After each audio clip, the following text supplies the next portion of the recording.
Hello everybody, Nerd in Texoma here. Forgive the shakiness there at the beginning. My normal little filming spot's a little wonky, so I had to readjust the camera. I apologize if I'm not as chipper and everything as I normally am. Those of y'all who follow me on Facebook and have seen my post on Friday on the channel here, or last Friday, know that it's been kind of a rough week for me. A little bit about that. I found out Friday that a fellow fan film actor and member of the Constar family, Steve Atwell, has made the journey to Sto-vo-kor. On a personal level, earlier this week, I had found out that, I'd found out that one of my coworkers has chosen to retire, which is a great thing for him, but I will surely miss him at work. And from what I can tell, now this is all self-diagnosed because I'm trying to get things in place to where I can actually get something done about it. Hopefully through the same state agency that helped me get my leg. I found out that I most likely have a cataract in this eye, or developing one, and I will need to get that taken care of. So, yeah, this past week has been, we'll say, trying for me. So, with that being said, I'm going to get into the video I promised y'all, because the video for this item got taken down. Yeah. Well, today I have, I think, a pretty cool, unique Bumblebee figure. I absolutely love it when these knockoff manufacturers come up with some crazy ideas that Hasbro officially doesn't come up with and makes them a reality. I think they're pretty dang cool. I think they're pretty dang neat. I wish Hasbro would do this. They don't, but that's okay. Knockoff manufacturers actually think these things up, and they actually get them produced for cheaper than the official Hasbro product these days. And since money's so tight for everybody, I hate to say it, but hey, the knockoffs are getting more of my money these days because A, they're cheaper, and B, like I say, they come up with designs that Hasbro easily could, but don't for some reason. Today, the first knockoff that I'm going to be talking about, of course, is that old roadster vehicle Bumblebee. And he's got the Bumblebee head colored in yellow, got the big movie Bumblebee feet there. Now, from what I have heard, this is actually an upsize of an old Legends, a little smaller vehicle that was an older movie figure named Hubcap. Now, for those of y'all who are longtime Transformer fans, or maybe you're not, The name hubcap might sound familiar because back in the 80s, you had the mini-bots. You had Bumblebee and Cliff Jumper, and there was a slight remold of the Cliff Jumper figure named Hubcap. Had a different head. They shaved off the spoiler that Cliff Jumper had. I think there was one or two other little differences like that to make a new figure. Very cool, but like I said, I believe it was in the 07 or 09 live action Transformer movie they introduced, just as filler in the toy line, the old Rat Rod, whatever you want to call it, character named Hubcap in a smaller version like that, not a deluxe, or heck, these days this would probably pass for a Voyager sized figure. But they released that figure. Cool car. I never had the chance to get it in stores because my area sucks for distribution. Sometimes you get stuff, sometimes you don't. But the knockoff manufacturers decided to upsize that figure and turn it into Bumblebee. It's got great articulation. I mean, he's got, you know, the shoulder joint there, goes up and down. It's got the elbow joint. This gun looks familiar as a Transformer figure gun, but I can't place whose it is. We do have, I believe, nope, no waist rotation, sorry about that. The head can swivel around, look up and down a little bit. Do have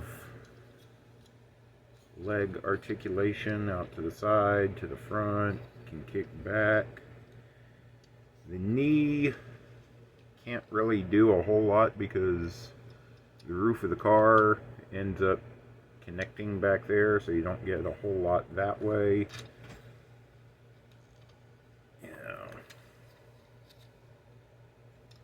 It is what it is. It's pretty cool. You do get a little bit of foot movement there to pick the foot up or pick the foot down. As far as like sculpted detail, I mean, it's all over this figure. Painted detail, not so much. You get the headlights and I'm guessing what should be the turn signals, but they're red on the front of the car. But like I said, I mean, the head sculpt there is very nice. The detail in the grill. I mean, there's some detail there on the leg, the arm. Let me go ahead and get this transformed into car mode. It's not too difficult, but at the same time, some parts can be a little bit fiddly, especially on the legs here. I found those can be tricky because sometimes it wants to line up right and sometimes it doesn't. And getting everything tabbed in together incorrectly.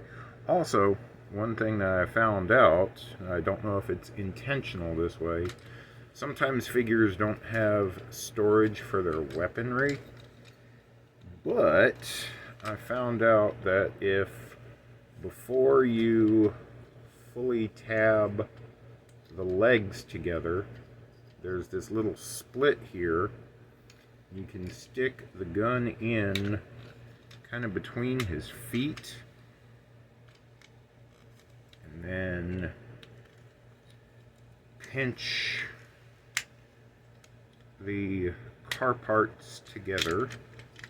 Now, of course, since I'm trying to do this on camera, it's not wanting to cooperate fully, but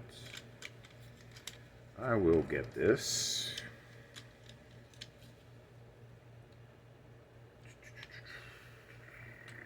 Come on now.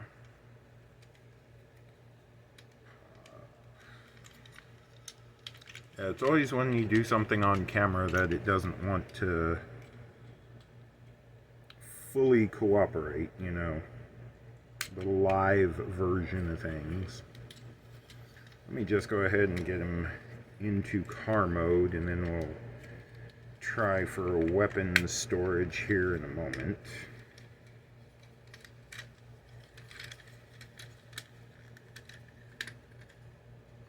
Alright, there's car mode.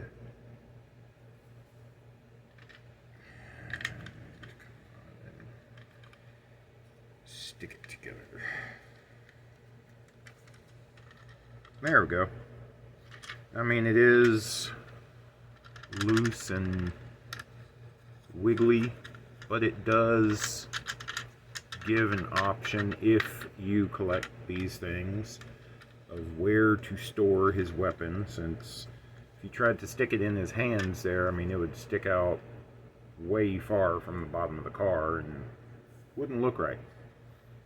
You know, that way you don't really see anything off of the bottom of the car. I mean, yeah, when you hold it up like that, the edge sticks out a bit, but I mean, I'm sure there's ways to, like that. I just kind of snapped it in there a little differently, and it's holding. But, like I said, as you can see, I mean, he's a cool old style, was it 30s or 40s something. I'm not sure of the brand, I'm sorry, I'm not well versed on my very classic cars to tell you what this is inspired by or anything like that, but it's cool. Got the dual exhausts on the sides there, under the doors. Got your trunk and everything. Like I said, in vehicle mode, yeah, he's got the same grille and front bumper detail, which is very nice. But some of the other details are not painted. Like on the back side here, I mean, he's got the very tiny little tail lights, which are not painted. You know, the trunk release and all that. The door handles are not painted. The side mirrors are not painted. The biggest thing that I think is a detractor, the rims aren't painted. You know, I can forgive the door handles and, you know, the trunk handle and even the tail lights, because those are very tiny things. I think it would have been nicer to have the wheel rims painted in there.